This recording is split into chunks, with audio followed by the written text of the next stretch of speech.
We out here in Toronto, interviewing people on the streets, asking people, what do you think about Donald Trump? Why are you here protesting? What the fuck's going on? Excusez-moi, madame.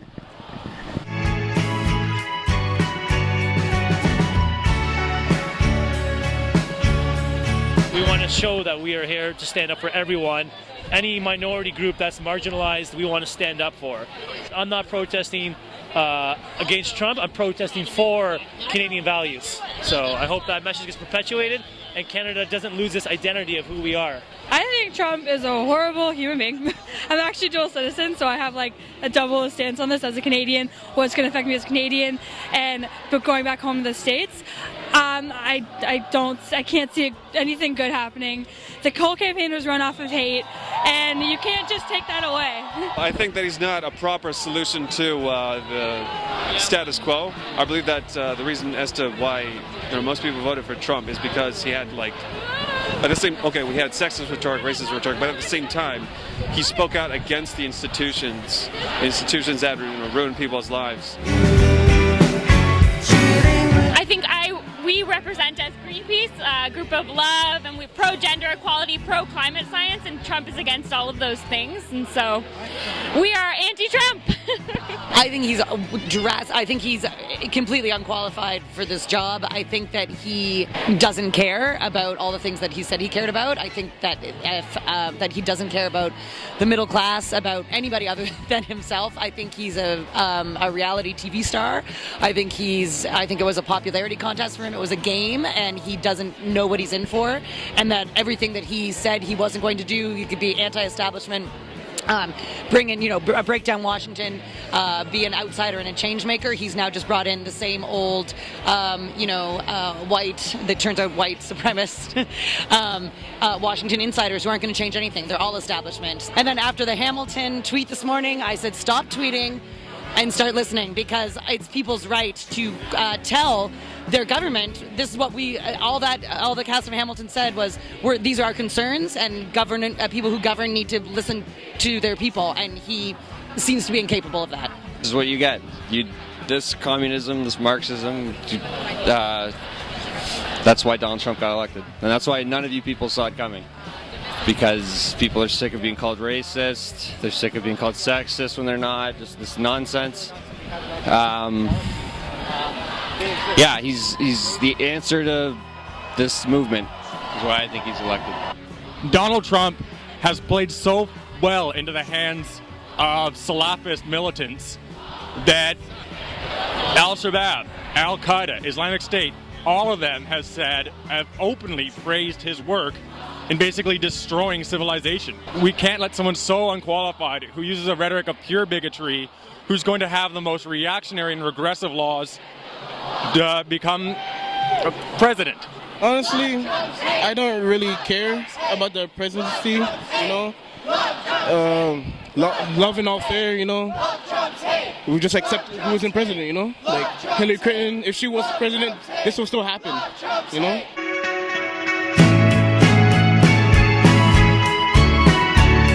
Clearly, Toronto is not very happy with the results of the election. It's a very liberal city, so I assume that they wouldn't be very happy about it.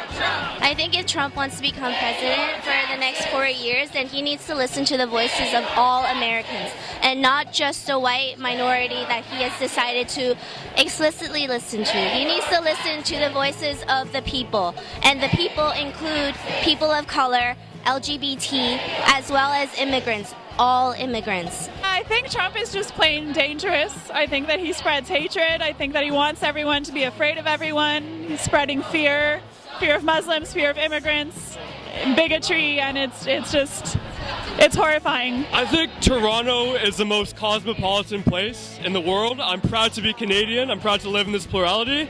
And I think Torontonians have a respectful distaste of Trump, a detest of Trump. We detest Trump, and you can see, as evidenced by today, we're going to stand up to it, and we're not going to stay silent. People of all, swaths of society are coming together, and we're making our voices heard. Trump doesn't reflect Toronto's values. Trump, obviously, racist, misogynistic, homophobic, and that's not what we're about. I mean, here we're chanting things like refugees are welcome here and trans youth matter. And those values of inclusivity are so important. And Toronto is not white supremacist, and we're really trying to battle those ideas. And Trump represents everything that Toronto is not about. I think a lot of people don't understand the actual effect that it has on Canada, on the whole world. I think of the United States as a country that is notorious for catching a cold and sneezing on people, and it just, it spreads because they have a tendency to kind of promote their idea of what democracy is, and a lot of the time that doesn't work, and we've seen it in a lot of different places. So yeah, I don't think this is a good idea, but we should just also keep in mind, as hard as it can be, that taking care of yourself and taking care of your community is really important. So yeah.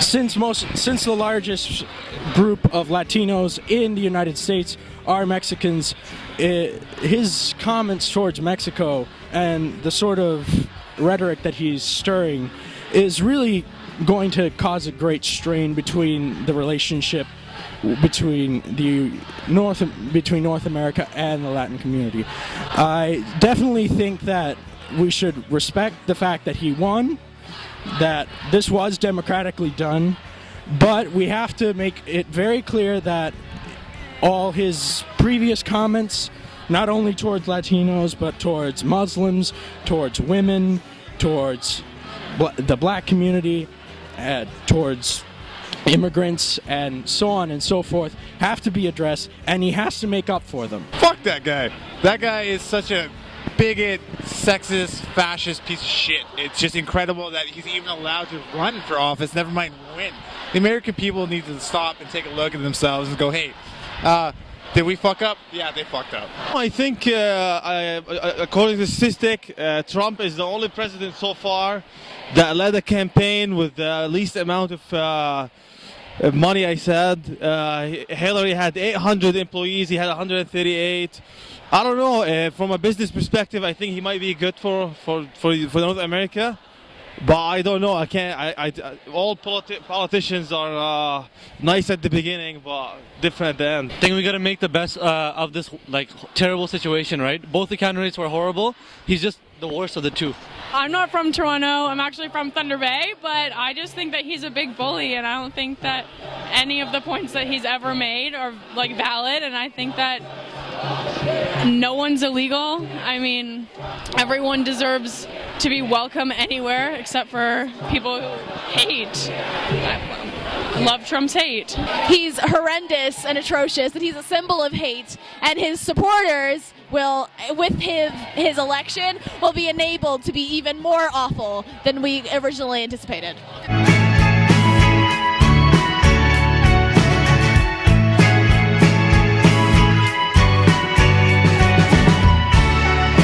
I'm an American, so yeah, I'm protesting however I can while I'm here. I think what I think of Donald Trump is on George Carlin's list of words you should never say on television, so I'll just leave it at that. Trump is someone that doesn't promote peace, that doesn't promote what human values is about, that we have to promote peace, whether we're Muslim, Christian, Jewish, or Hindu. And that's who we are, is that we have to promote peace for everyone. I'm terrified that what we're seeing is a rise of racism and sexism and homophobia, of exclusion and discrimination. These are not what Canada stands for, and it's not what our family stands for. Obviously, all these people care about the people in America, and I mean, they're hopefully making a change, because what he's doing to America is taking us into the past, and it's just not fair for those who are living there. Trump wants to deport so many people. I'm sorry. And end rights for a whole bunch of minorities, and I think that's totally wrong. And I don't even live in America, so clearly, if another country can see that your country is doing something wrong, you have to realize that you're doing something wrong. Donald Trump belongs in jail. He's on the backs of poor people, and he doesn't give a shit about anybody but himself. We were saying it's so weird. We can chant all these things about the president-elect. We're asking the president-elect to pay his taxes. It doesn't make any sense. He's a person who uses bigoted rhetoric towards his own ends, and that is a dangerous kind of person. That is one of the worst kind of people out there. Oh, this? Yeah. Well, thank you. Yes. Well, it was engineered in 3 stages, and I'd kind of like to get into the engineering because nobody's asked. But yeah, engineered to be disassembled, to be strong, rigidly nice, porous, able to endure the water, and extremely light. I want to brag about it because nobody asks. And then that being said, it's basically a KKK member being lynched, obviously. Now, you'll notice the rope is real, but the person is a cartoon. Because I don't want this to represent any real people. People have joked about small hands. First of all, if you look in proportion, they're almost close to what they should be for the face anyway. So it's not Donald Trump, by the way. Just making that clear. This is representing basically what the KKK represents. White supremacy, Christian supremacy, male chauvinism, anti-gay, anti-LGBT attitudes, like transphobia. Anti-feminist attitudes, anti-women attitudes. These are all the things the KKK stand for, and that's the thing I don't want to see happen again. Trump's election, you can see, is a clear sign of white backlash against the culture changing. And I know it's more complex than that. I know there are a lot of economic principles to consider as well, but the KKK is marching through the streets. The hate crimes have spiked massively in 2015, and they're just getting higher in 2016. And we can't let this happen. We cannot let history be turned back. History does arc towards progress. I can't quote MLK directly, but he is right in that. I want this to be unpleasant to look at, to be scary, because what we are facing is scary. And we cannot allow a return. Wow, sorry, I'm really just dodging the mic on you. To a return to those days.